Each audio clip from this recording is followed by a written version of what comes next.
Más de 1 millón de personas murieron en Auschwitz y un grupo de mujeres estuvo al mando. Estas mujeres, conocidas como las Aufseherinnen, supervisaban, seleccionaban y ejecutaban la muerte con una frialdad aterradora. En un campo donde la muerte se organizaba de forma industrial, ellas eran piezas esenciales de esa maquinaria mortal. Con un simple gesto, decidían quién vivía y quién moría.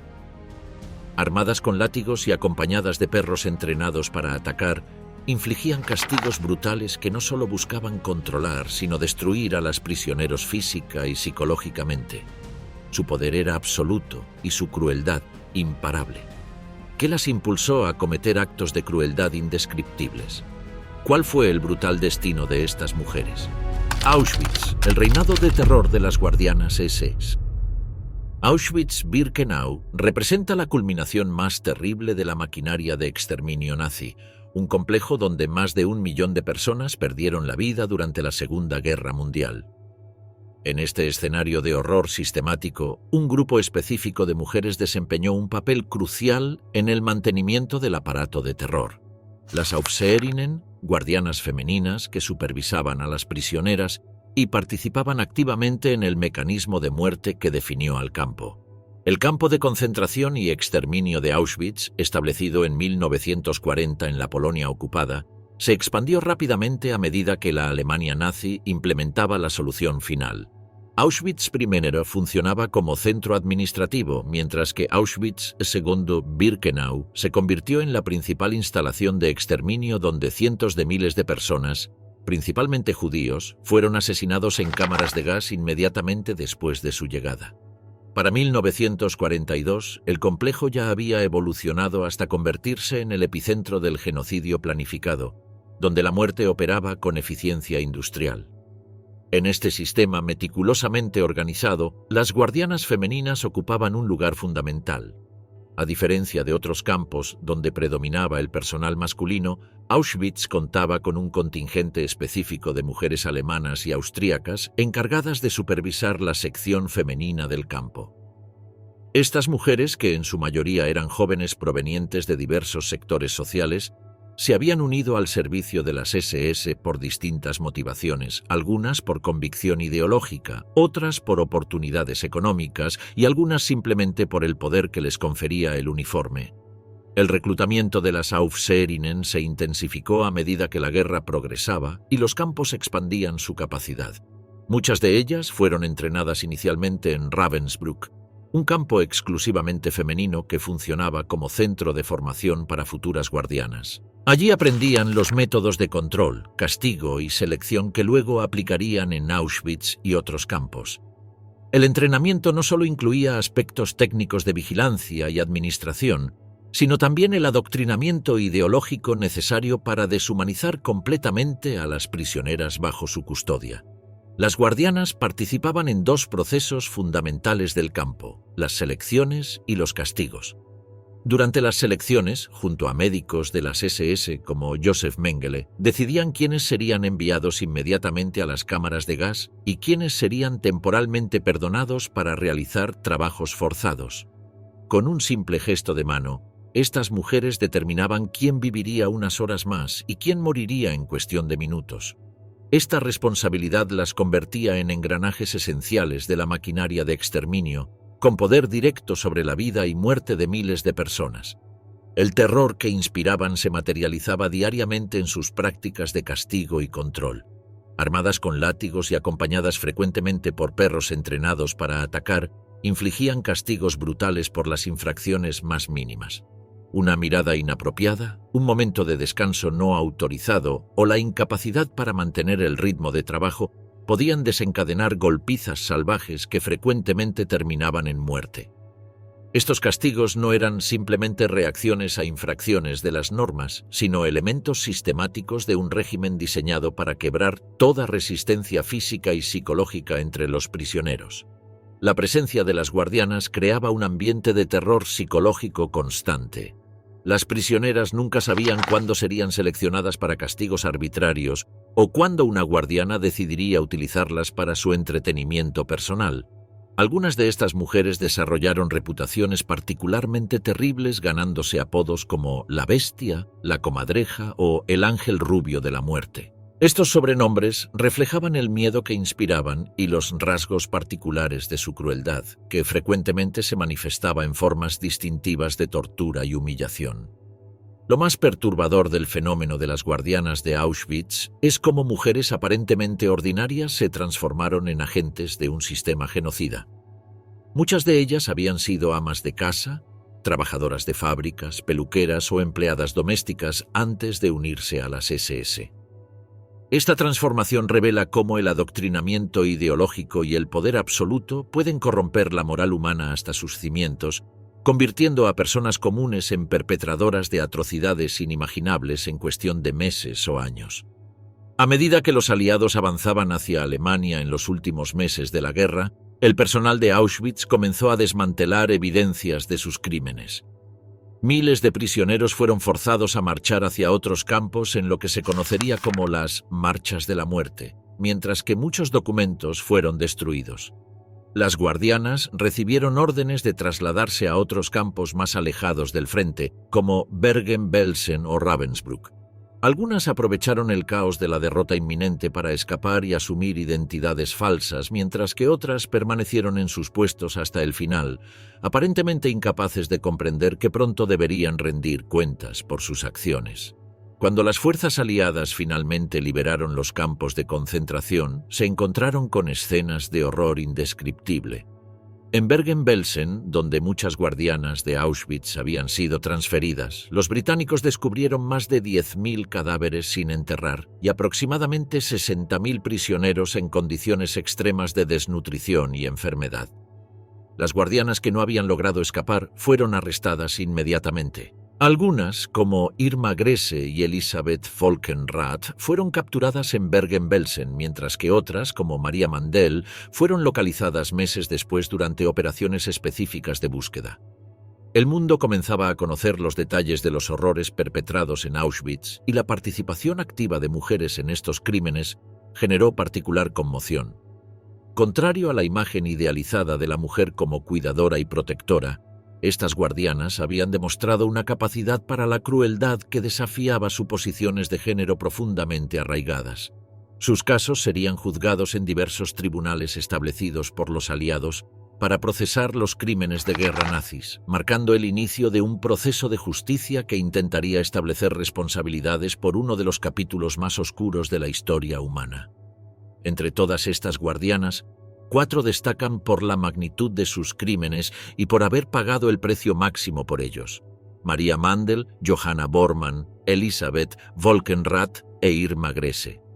Sus historias personales, sus métodos particulares de crueldad y las circunstancias de su captura, juicio y ejecución proporcionan una ventana a la comprensión de cómo personas comunes pueden transformarse en agentes de un genocidio industrializado. Maria Mandel, la arquitecta del horror femenino. Maria Mandel encarna como pocas figuras la transformación de una persona aparentemente común en un monstruo burocrático capaz de orquestar la muerte de miles. Nacida el 10 de enero de 1912 en Münzkirchen, Austria, nada en sus primeros años presagiaba el rol fundamental que desempeñaría en el mayor genocidio organizado de la historia moderna. Su trayectoria desde una joven austríaca hasta convertirse en la supervisora principal del campo de mujeres de Auschwitz revela los mecanismos psicológicos y sociales que permitieron la implementación del Holocausto. Tras la anexión de Austria por Alemania en 1938, el Anschluss, Mandel encontró en el ascendente movimiento nazi una oportunidad para ascender socialmente.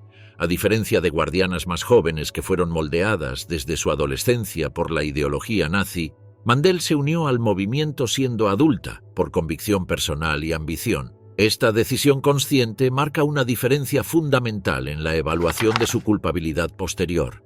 No fue una joven adoctrinada, sino una mujer que eligió deliberadamente el camino que la conduciría a convertirse en una de las mayores criminales de guerra femeninas de la historia. Su carrera en el sistema concentracionario comenzó en 1938 en el campo de Lichtenburg, uno de los primeros campos de concentración nazis en territorio alemán. Allí, Mandel aprendió los fundamentos del sistema de terror que después perfeccionaría. Posteriormente fue transferida a Ravensbrück, donde demostró particular aptitud para mantener la disciplina mediante la brutalidad sistemática. Sus superiores reconocieron pronto su talento para administrar el terror, y su eficiencia en la aplicación de castigos le valió promociones rápidas dentro de la jerarquía del campo. El momento decisivo en la carrera de Maria Mandel llegó en 1942, cuando fue designada como supervisora principal, Oberaufseherin, del campo de mujeres en Auschwitz-Birkenau. Este nombramiento la colocaba en una posición de poder casi absoluto sobre miles de mujeres prisioneras. Como jefa de todas las guardianas femeninas, Mandel no solo implementaba las políticas de exterminio, sino que las perfeccionaba con iniciativas propias que aumentaron la eficiencia del proceso de muerte. Bajo su supervisión, el campo de mujeres se convirtió en un infierno administrado con precisión germánica. Mandel realizaba inspecciones diarias, vigilando cada detalle y castigando con brutalidad extrema cualquier infracción, por mínima que fuera. Los testimonios de supervivientes describen cómo su aparición en los barracones provocaba terror inmediato entre las prisioneras, quienes sabían que su presencia frecuentemente significaba selecciones improvisadas y castigos mortales. El miedo que inspiraba era tal que muchas prisioneras preferían ocultarse o hacerse invisibles antes que encontrarse cara a cara con la bestia, como era conocida entre las reclusas. La participación de Mandel en las selecciones constituye uno de sus crímenes más atroces.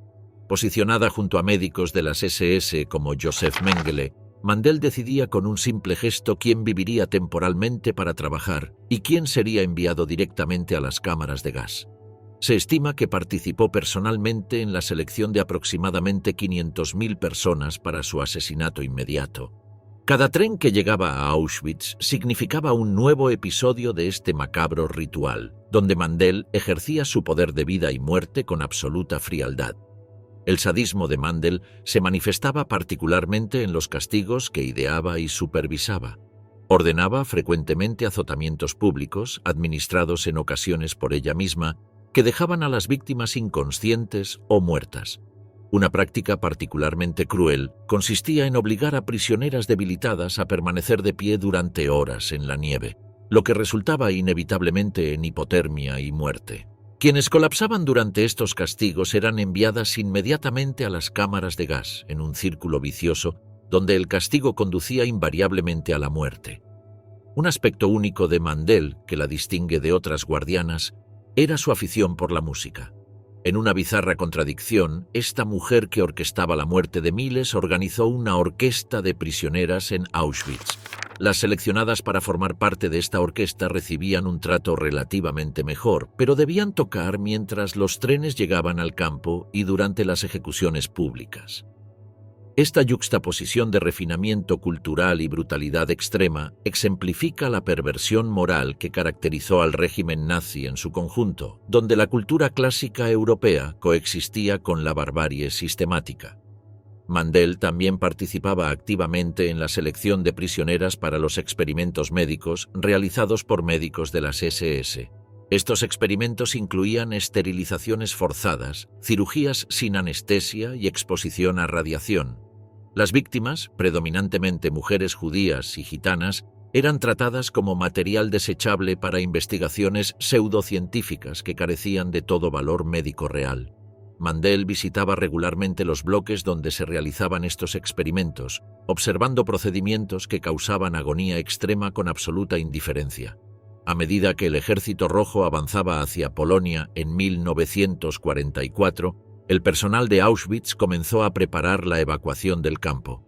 Mandel fue transferida en noviembre de ese año a Mühldorf, un subcampo de Dachau en Baviera. Con la derrota alemana ya evidente, intentó desaparecer entre la población civil, adoptando un nombre falso y ocultándose en las montañas bávaras. Sin embargo, su notoriedad hacía imposible un anonimato completo.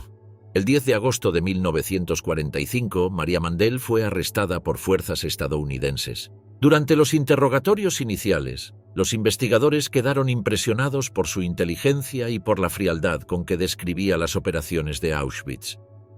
Mandel intentó minimizar su rol, argumentando que simplemente cumplía órdenes y mantenía la disciplina necesaria, pero la evidencia de su iniciativa personal en la implementación y perfeccionamiento del sistema de exterminio era abrumadora. Tras su arresto, Mandel fue extraditada a Polonia para ser juzgada en los juicios de Auschwitz, un proceso judicial llevado a cabo por autoridades polacas para procesar a personal del campo.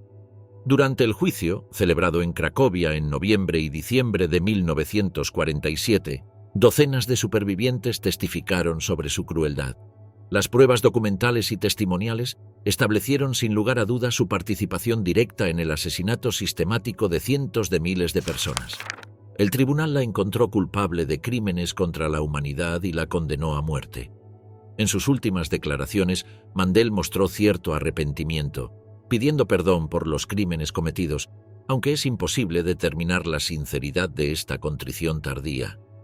El 24 de enero de 1948, María Mandel fue ahorcada en la prisión de Montelupich, en Cracovia. Tenía 36 años. La ejecución de la mujer que había sido conocida como la bestia de Auschwitz representó un acto de justicia simbólica para las innumerables víctimas que habían sufrido bajo su supervisión. Johanna Bormann, la comadreja de la muerte. A diferencia de María Mandel, cuya carrera en el sistema concentracionario estuvo impulsada por ambición ideológica, Johanna Bormann representa un caso inquietante de transformación motivada inicialmente por factores económicos. Nacida el 10 de septiembre de 1893 en Birkenfelde, Prusia Oriental, Bormann era considerablemente mayor que la mayoría de las guardianas, lo que añade una dimensión perturbadora a su trayectoria criminal. Su historia revela cómo una mujer de mediana edad, que había vivido la mayor parte de su vida adulta antes del ascenso nazi, pudo convertirse en una de las figuras más temidas dentro del campo de exterminio.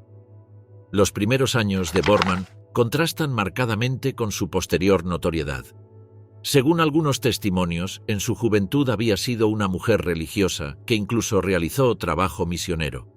Esta formación aparentemente piadosa hace aún más desconcertante su transformación posterior en una torturadora despiadada. A diferencia de guardianas más jóvenes como Irma Grese, cuyas personalidades fueron moldeadas desde temprana edad por la ideología nazi, Bormann tuvo una vida adulta completa antes de unirse al sistema concentracionario nazi. Su ingreso al sistema de campos de concentración ocurrió en marzo de 1938, cuando se unió a las SS como empleada civil. Su motivación inicial parece haber sido principalmente económica, buscando un salario superior al que podía obtener en empleos convencionales. Comenzó trabajando en las cocinas del campo de Lichtenburg, donde inicialmente mantuvo un perfil bajo.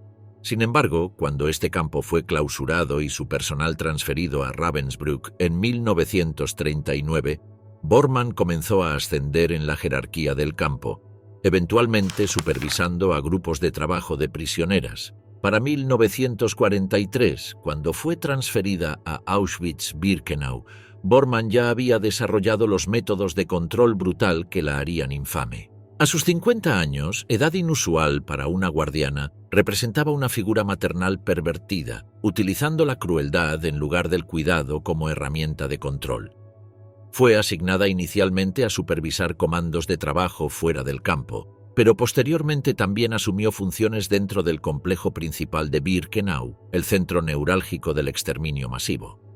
Lo que distinguió a Bormann de otras guardianas como Mandel o Grese, y le valió el sobrenombre de la mujer con los perros o la comadreja de Auschwitz, fue su particular método de control y castigo. Mientras otras guardianas usaban principalmente látigos y golpes directos, Bormann utilizaba un perro pastor alemán como instrumento de terror, entrenado específicamente para atacar a prisioneras.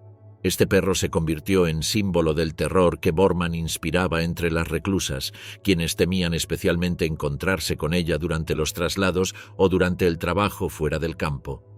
Los testimonios de supervivientes describen escenas de horror protagonizadas por Bormann y su perro. En una ocasión particularmente brutal, ordenó a su pastor alemán atacar a una prisionera cuya pierna inflamada le impedía mantener el ritmo durante la marcha de regreso a Auschwitz. El animal destrozó a la mujer, quien fue llevada moribunda en una camilla, presumiblemente para morir poco después. Bormann aparentemente mostraba satisfacción ante estos ataques, utilizándolos como ejemplo para aterrorizar al resto de prisioneras. Otra víctima relató cómo Bormann arrojó a una prisionera al suelo tirándole del cabello, para luego ordenar a su perro que la mordiera. La mujer sangró profusamente y, como era habitual en estos casos, fue enviada directamente al bloque 25, antesala de las cámaras de gas. La crueldad calculada de estos actos revela que no se trataba de arranques impulsivos de violencia, sino de un sistema deliberado de terror diseñado para mantener el control a través del miedo extremo. Aunque durante su juicio lo negaría, múltiples testimonios sitúan a Bormann colaborando con médicos de las SS como Joseph Mengele y Fritz Klein en la selección de prisioneras para las cámaras de gas o para experimentos médicos. Con un simple gesto decidía quién viviría temporalmente y quién moriría de inmediato, ejerciendo un poder casi divino sobre miles de vidas humanas. Esta participación en el proceso de selección la vincula directamente con el mecanismo central del genocidio implementado en Auschwitz. Además de utilizar su perro como arma, Bormann participaba activamente en las palizas a prisioneras. Una superviviente relató cómo golpeó salvajemente a mujeres que habían sido sorprendidas robando vegetales en la porqueriza del campo.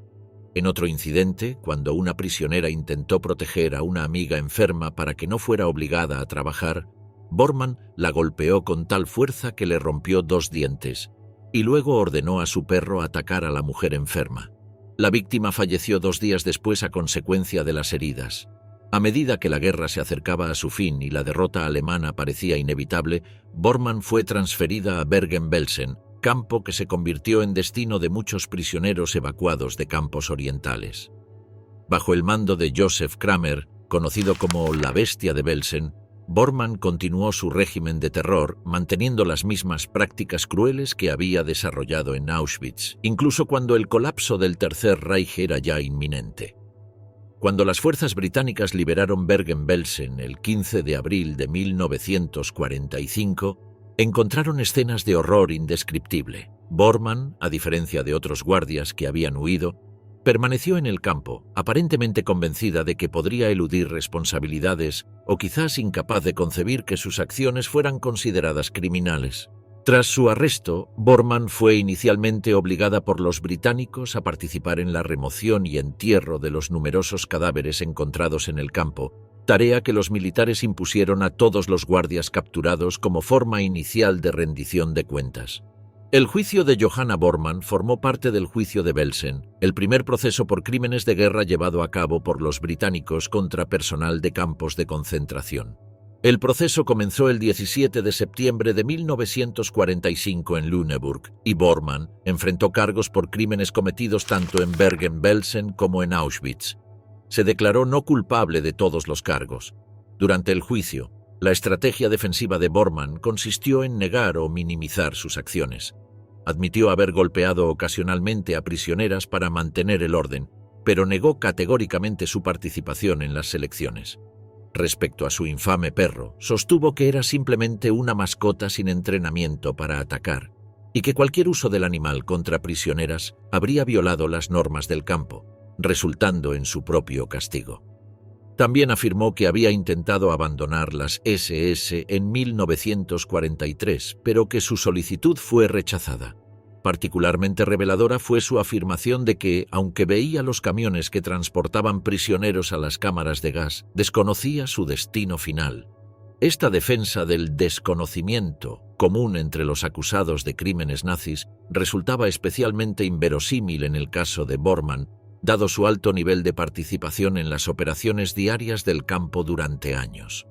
El tribunal no encontró creíbles estas justificaciones.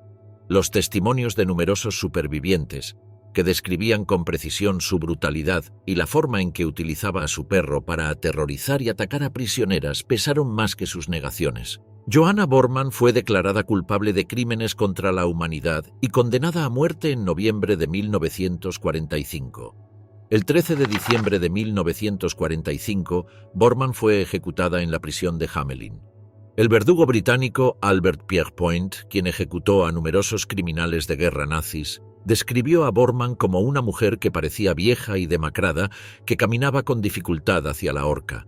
A diferencia de otras condenadas que mostraron diversos grados de emoción o arrepentimiento, Bormann pareció aceptar su destino con resignación, diciendo simplemente «tengo mis sentimientos», cuando fue pesada para calcular la caída necesaria para una ejecución rápida. Elisabeth Volkenrath, el látigo del infierno nazi. En contraste con la motivación económica de Bormann y el fanatismo ideológico de Mandel, Elisabeth Volkenrath representa un caso de adaptación al sistema de poder nazi. Su transformación de ciudadana común a criminal de guerra ejemplifica cómo personas sin aparente predisposición a la crueldad podían convertirse en perpetradoras efectivas cuando se les otorgaba poder absoluto y se las integraba en un sistema que premiaba la brutalidad.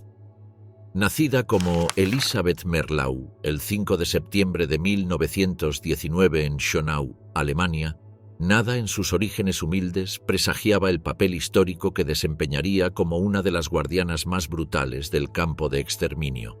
Con apenas 26 años al momento de su ejecución, fue una de las guardianas más jóvenes en ser condenadas a muerte, aunque no tan joven como Irma Grese, cuya carrera criminal examinaremos en la siguiente sección.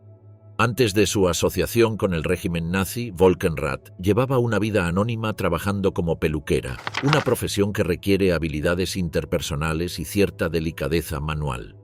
Esta formación inicial contrasta dramáticamente con la brutalidad que posteriormente caracterizaría su comportamiento en Auschwitz. Su transición hacia el sistema concentracionario comenzó en 1939, cuando Alemania ya se había transformado bajo el dominio nazi y las oportunidades para mujeres dentro del aparato represivo se multiplicaban. En octubre de 1941, Volkenrath se unió oficialmente a las SS como guardiana en formación. Su entrenamiento inicial tuvo lugar en Ravensbrück, el campo de concentración exclusivamente femenino que funcionaba como centro de formación para futuras Aufseherinnen.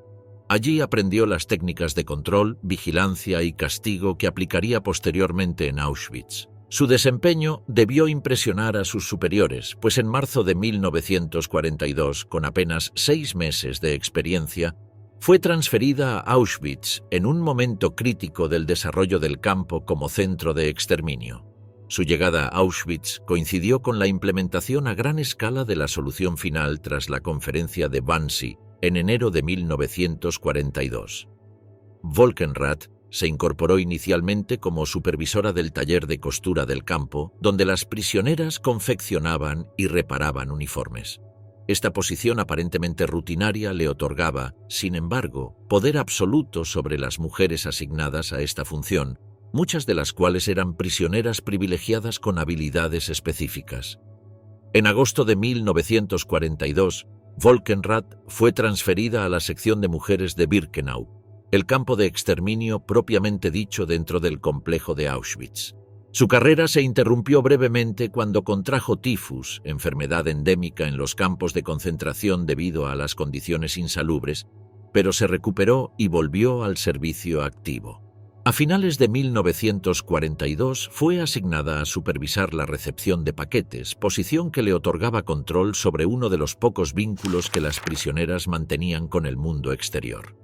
La trayectoria de Volkenrath dentro de la jerarquía del campo fue ascendente. Su eficiencia en la implementación de las políticas represivas la llevó a ser promovida a supervisora principal de la sección de mujeres en Auschwitz I en septiembre de 1944, posición que mantuvo hasta la evacuación del campo en enero de 1945. Este ascenso demuestra que, lejos de ser una simple ejecutora de órdenes, Volkenrath había demostrado iniciativa y compromiso con los objetivos del campo. Mientras Bormann se caracterizaba por el uso de perros y Mandel por su refinamiento cultural paradójicamente combinado con brutalidad extrema, Volkenrath se distinguió por su uso sistemático del látigo y su predilección por los castigos físicos directos.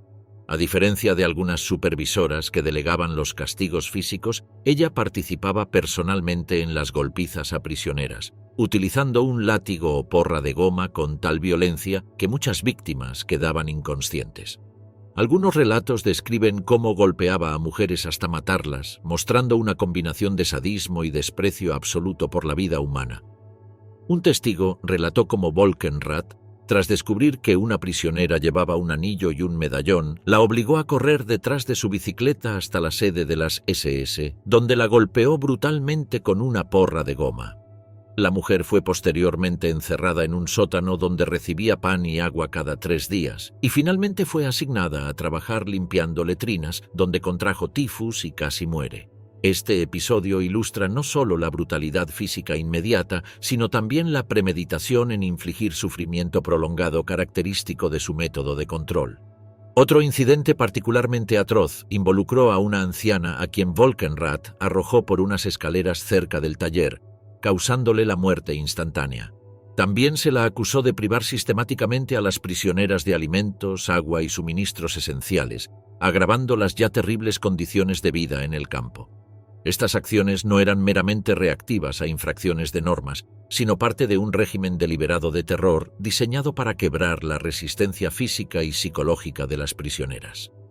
Una práctica particularmente temida era el castigo deportivo, Strafsport, que Volkenrath imponía frecuentemente. Consistía en obligar a grupos de prisioneras debilitadas a realizar ejercicios físicos extenuantes durante horas, frecuentemente en condiciones climáticas extremas. Muchas mujeres morían de agotamiento durante estos castigos, diseñados específicamente para llevarlas al límite de su resistencia física.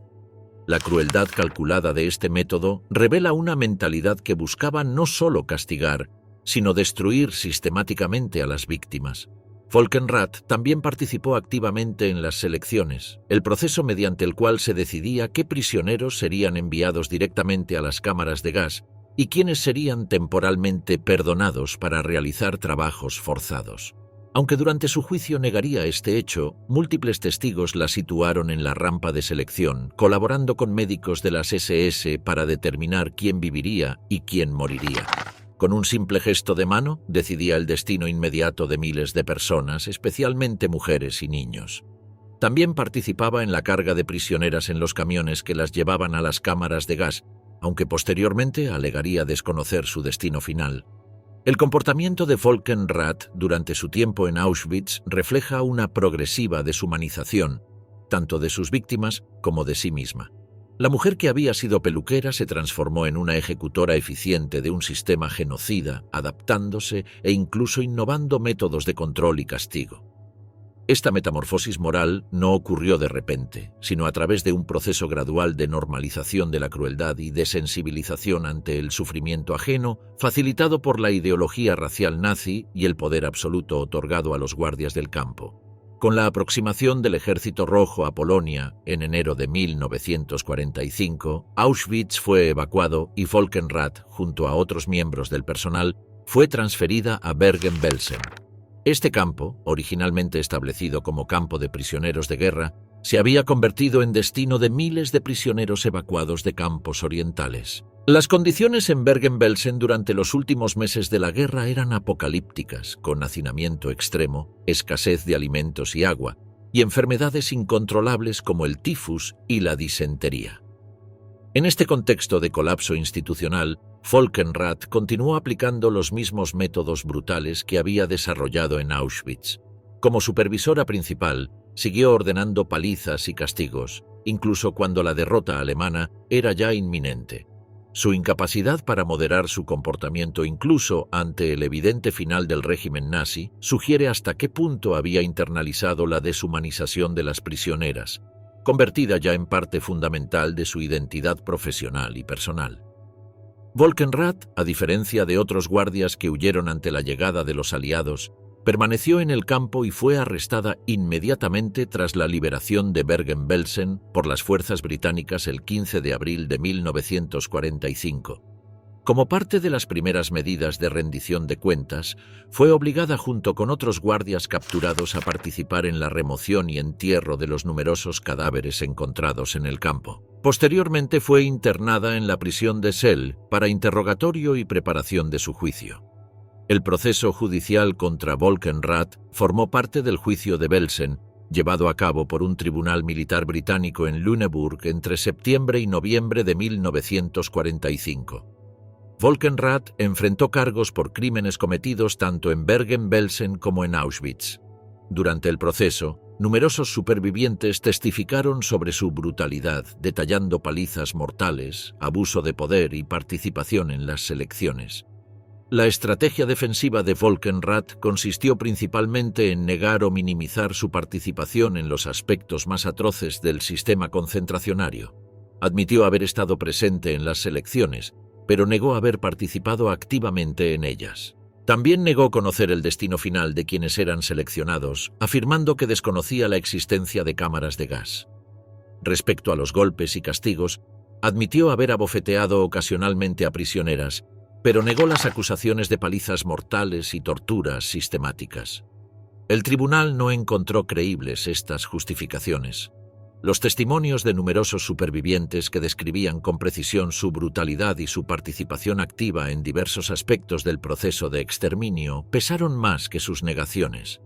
El 17 de noviembre de 1945, Elisabeth Volkenrath fue declarada culpable de crímenes contra la humanidad y condenada a muerte por ahorcamiento. La ejecución de Volkenrath tuvo lugar el 13 de diciembre de 1945 en la prisión de Hamelin. El verdugo británico Albert Pierrepoint, quien ejecutó a numerosos criminales de guerra nazis, llevó a cabo la sentencia. Volkenrath fue la primera en ser ejecutada ese día a las 9:34 de la mañana. Según los relatos, subió las escaleras del patíbulo con aparente calma y fue colocada sobre la trampilla donde Pierrepoint había marcado una X con tiza. La caída, calculada para causar una muerte instantánea por fractura cervical, cumplió su propósito, y el médico confirmó su fallecimiento minutos después. El caso de Elisabeth Volkenrath ilustra la maleabilidad de la conciencia humana bajo sistemas totalitarios. Una mujer joven, sin antecedentes criminales previos, se transformó en cuestión de años en una torturadora sistemática y participante activa en un genocidio industrializado. Su trayectoria plantea preguntas inquietantes sobre la fragilidad de las inhibiciones morales cuando se introducen factores como la autoridad incuestionable, la ideología deshumanizadora y el poder absoluto sobre otros seres humanos. Irma Grese, el ángel rubio del exterminio. Si Mandel representa el fanatismo ideológico, Bormann la adaptación de una persona mayor al sistema de exterminio y Volkenrath la eficiencia administrativa en la implementación del terror, Irma Grese encarna la corrupción moral acelerada de la juventud bajo el régimen nazi. Conocida como el ángel rubio de la muerte, esta joven guardiana, que apenas tenía 21 años cuando fue ejecutada por crímenes contra la humanidad, encarna la paradoja inquietante de cómo la juventud y la belleza pueden coexistir con una crueldad extrema. Irma Ilse Ida Grese nació el 7 de octubre de 1923 en Brechen, un pequeño pueblo agrícola al norte de Berlín. Su infancia transcurrió en un entorno rural típico, como hija de un trabajador agrícola. La familia Grese era numerosa, con 5 hijos, y su crianza estuvo marcada por la austeridad y la disciplina autoritaria común en la Alemania rural de entreguerras. Un evento traumático marcó sus primeros años. Su madre se suicidó en 1932, cuando Irma tenía apenas 9 años, dejándola al cuidado de un padre estricto y emocionalmente distante. Contrario a lo que podría esperarse, el padre de Irma no era particularmente favorable al nazismo. De hecho, se opuso activamente a la participación de sus hijas en la Liga de Muchachas Alemanas, Bund Deutscher Mädel, la rama femenina de las juventudes hitlerianas. Esta oposición paterna podría haber contribuido a la fascinación de Irma por el movimiento nazi, convirtiéndolo en un símbolo de rebeldía adolescente. A los 14 años, ella y su hermana Helen se unieron a la organización contra los deseos de su padre, iniciando así el proceso de adoctrinamiento que la convertiría en una ferviente seguidora de la ideología nazi.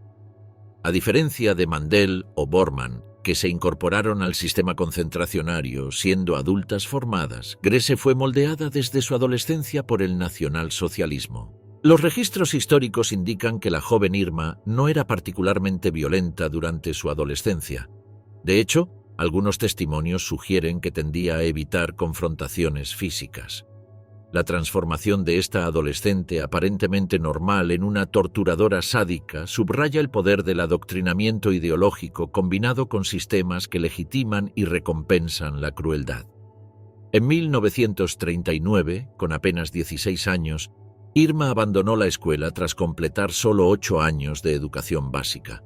Trabajó brevemente como ayudante en una granja antes de emplearse como dependienta en una tienda en Liechen. En esta época comenzó a mostrar interés por la medicina, posiblemente influenciada por la creciente glorificación de la medicina racial en la Alemania nazi. En 1941 intentó formarse como enfermera en el Hospital Hohenlychen, una institución dirigida por Karl Gebhardt, quien posteriormente sería ejecutado por su participación en experimentos médicos criminales. Durante su formación como enfermera ayudante, Grese posiblemente fue expuesta a los primeros aspectos prácticos de la medicina racial nazi, observando procedimientos que trataban a ciertos pacientes como seres subhumanos. Sin embargo, aparentemente no prosperó en este entorno, ya que se determinó que no era adecuada para la profesión de enfermería. Esta experiencia fallida representó un punto de inflexión. En lugar de seguir una carrera sanitaria convencional, Grese se orientó hacia el sistema concentracionario nazi, donde sus inclinaciones sádicas encontrarían un contexto que las fomentaría y recompensaría. En julio de 1942, a los 18 años, Grese se unió oficialmente a las SS Gefolge, séquito de las SS, como guardiana en formación. Fue enviada a Ravensbrück, el campo de concentración femenino que funcionaba como centro de entrenamiento para futuras Aufseherinnen. Allí recibió instrucción en técnicas de vigilancia, disciplina y castigo bajo la supervisión de guardianas experimentadas como Dorothea Vince y María Mandel, quienes modelaron el comportamiento cruel que Grese posteriormente perfeccionaría. Los relatos sobre su periodo de formación sugieren que Grese inicialmente mostró cierta vacilación ante la brutalidad requerida. Se cuenta que en uno de sus primeros días se disculpó con una prisionera que se había cruzado en su camino, comportamiento inaceptable para una guardiana de las SS. Sus supervisoras rápidamente corrigieron esta debilidad, instruyéndola en la necesidad de mantener una distancia emocional absoluta y demostrar dureza constante hacia las prisioneras. En marzo de 1943, tras completar su formación inicial, Grese fue transferida a Auschwitz-Birkenau, donde comenzaría a forjar su infame reputación. Inicialmente asignada a supervisar cuadrillas de jardinería, pronto asumió responsabilidades más significativas, incluyendo el control del correo y la supervisión de bloques enteros de prisioneras. En mayo de 1944, con apenas 20 años, fue promovida a Oberaufseherin, supervisora principal, del campo de mujeres BIK en Birkenau, responsable de supervisar a más de 30.000 prisioneras, un nivel de responsabilidad asombroso para alguien tan joven y con tan poca experiencia. La metamorfosis de Grese en Auschwitz fue notable. La joven insegura se transformó en una figura de autoridad temida, conocida por su elegancia pervertida. A diferencia de otras guardianas que adoptaban una apariencia descuidada, Grese cuidaba meticulosamente su imagen: botas altas perfectamente lustradas, uniforme impecable, cabello rubio cuidadosamente peinado. Este contraste entre su apariencia casi angelical y su comportamiento demoníaco contribuyó a su apodo de Ángel Rubio, una denominación que intensificaba el horror de sus acciones. Los testimonios de supervivientes describen a Grese portando constantemente un látigo y una pistola, complementados frecuentemente por un perro pastor alemán entrenado para atacar. Utilizaba estos instrumentos de terror con entusiasmo sádico, golpeando a prisioneras hasta dejarlas inconscientes por infracciones menores o incluso sin motivo aparente. Las heridas infligidas por estos latigazos frecuentemente se infectaban en las condiciones insalubres del campo, llevando a operaciones de emergencia realizadas con equipamiento rudimentario y sin anestesia. A diferencia de la figura maternal pervertida de Bormann o la administrativa eficiente de Volkenrath, Grese incorporaba elementos de vanidad y sexualidad a su régimen de terror. Los testimonios indican que disfrutaba humillando específicamente a prisioneras que consideraba atractivas y seleccionaba con frecuencia a mujeres jóvenes para castigos particularmente brutales. Esta dimensión sexual de su crueldad añade una capa adicional de perversión a su comportamiento y ejemplifica cómo el poder absoluto corrompe no solo la moral, sino también los instintos humanos más básicos. Particularmente perturbador era el aparente placer sexual que Grese derivaba de la violencia. Algunos testimonios indican que experimentaba excitación al presenciar torturas y operaciones quirúrgicas, llegando incluso a sufrir espasmos corporales durante estos episodios. Esta combinación de sadismo y sexualidad pervertida ejemplifica la completa corrupción moral facilitada por el entorno del campo, donde los últimos vestigios de empatía humana fueron sistemáticamente extirpados de guardias como Grese. Como muchas otras guardianas, Grese participaba activamente en las selecciones, determinando quién viviría temporalmente para trabajar y quién sería enviado directamente a las cámaras de gas. En uno de los episodios más terroríficos relatados por supervivientes, Grese conducía su bicicleta acompañada por su perro durante una marcha de 16 kilómetros hacia el lugar de trabajo. Cualquier prisionera que no pudiera mantener el ritmo era atacada inmediatamente por el animal bajo órdenes explícitas de Grese. Un superviviente describió un incidente en que Grese y sus perros aparecieron inesperadamente durante una tarea de carga. Su mera presencia aterrorizó a las prisioneras, causando que algunas perdieran el control de un vagón que transportaba piedras. Cuando el vagón se volcó dispersando su carga, Grese ordenó a sus perros atacar a las responsables. Los testigos describieron cómo los ojos de Grese se inyectaron en sangre ante la visión de la sangre, aparentemente intoxicada por el espectáculo. La crueldad de Grese no se limitaba al abuso físico. También implementaba formas sofisticadas de tortura psicológica, como obligar a prisioneras a permanecer inmóviles durante horas, sosteniendo pesadas rocas sobre sus cabezas. Quienes desfallecían eran golpeadas salvajemente y frecuentemente enviadas a las cámaras de gas. Este refinamiento en la aplicación del sufrimiento sugiere no solo obediencia a órdenes, sino una iniciativa personal en la administración del terror. Un episodio particularmente revelador fue su embarazo durante su estancia en Auschwitz.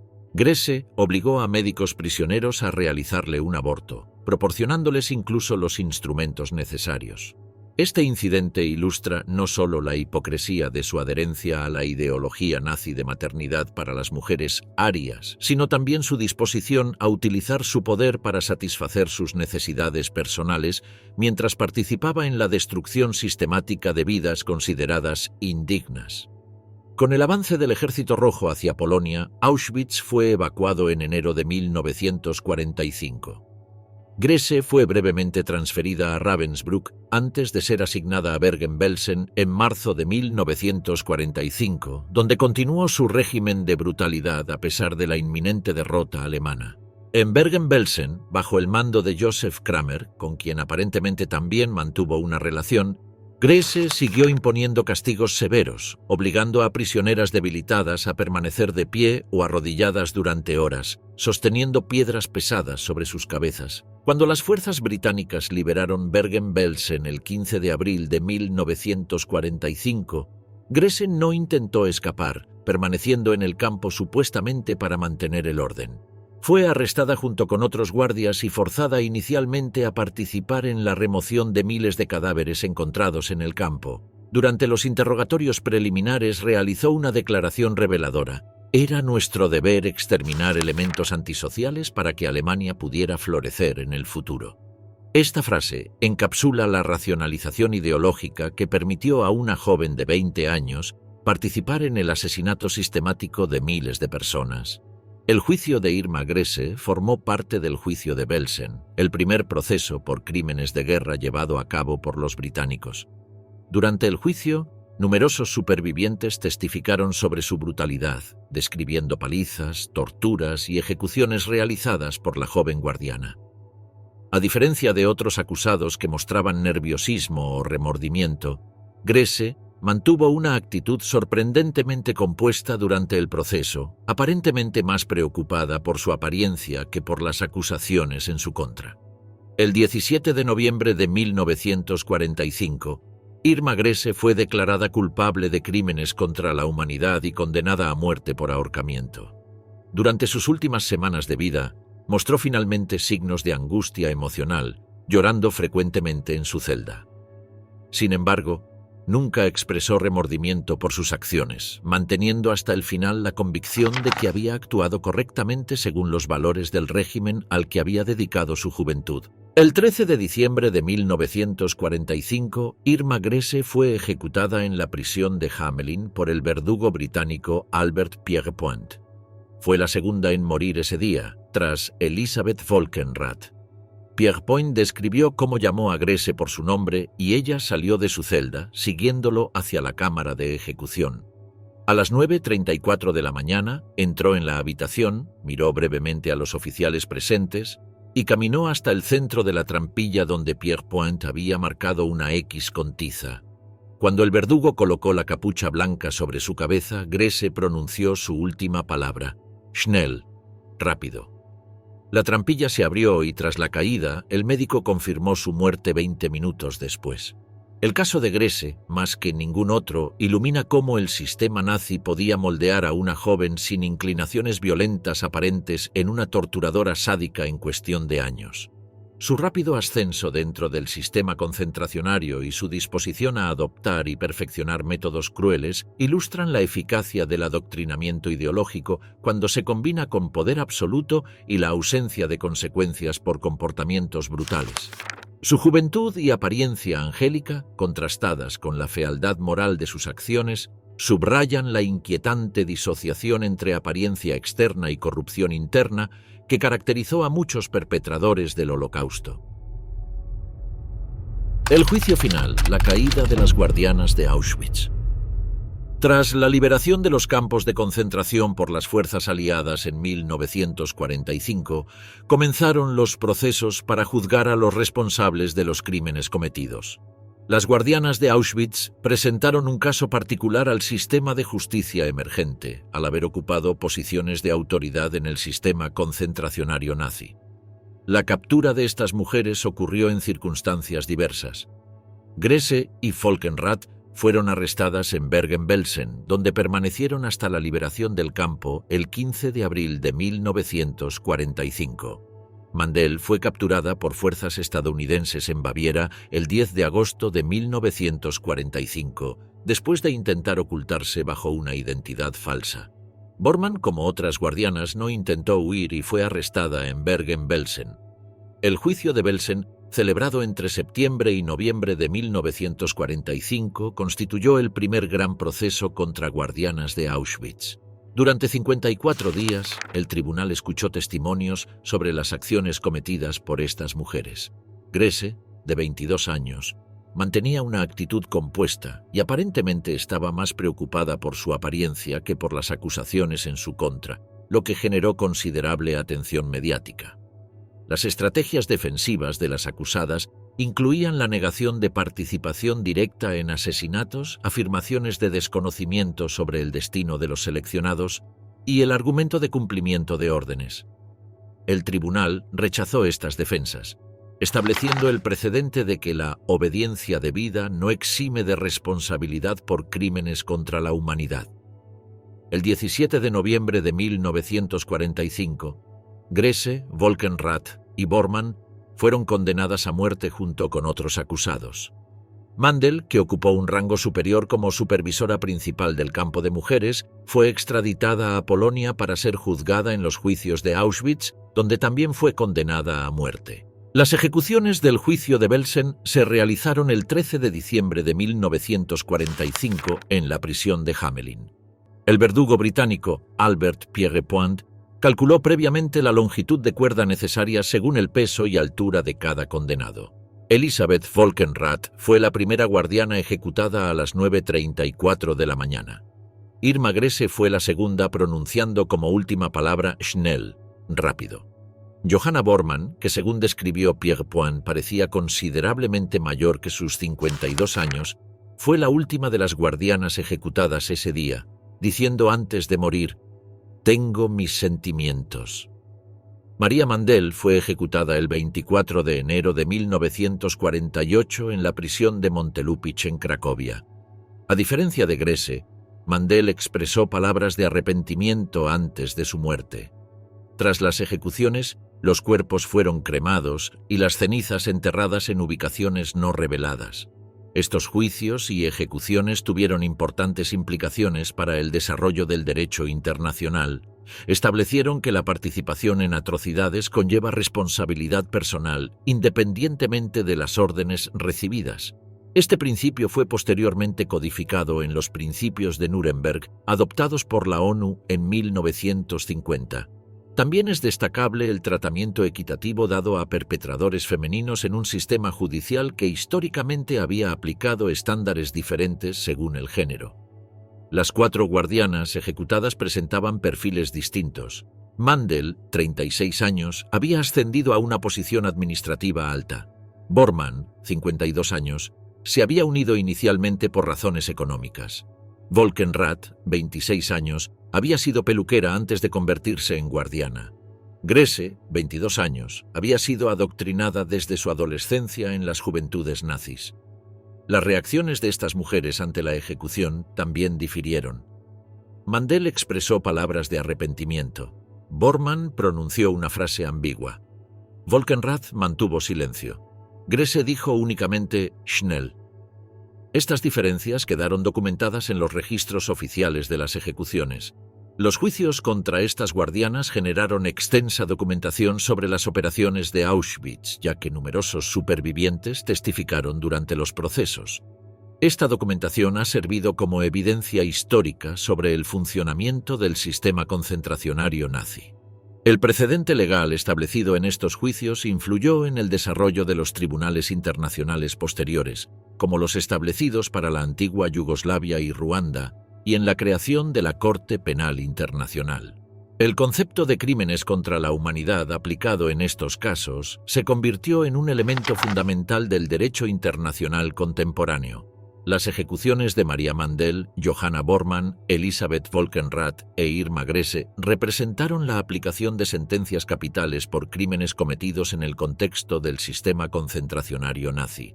Sus casos quedaron documentados como parte del proceso judicial que siguió a la Segunda Guerra Mundial, estableciendo precedentes tanto históricos como legales para el procesamiento de crímenes masivos.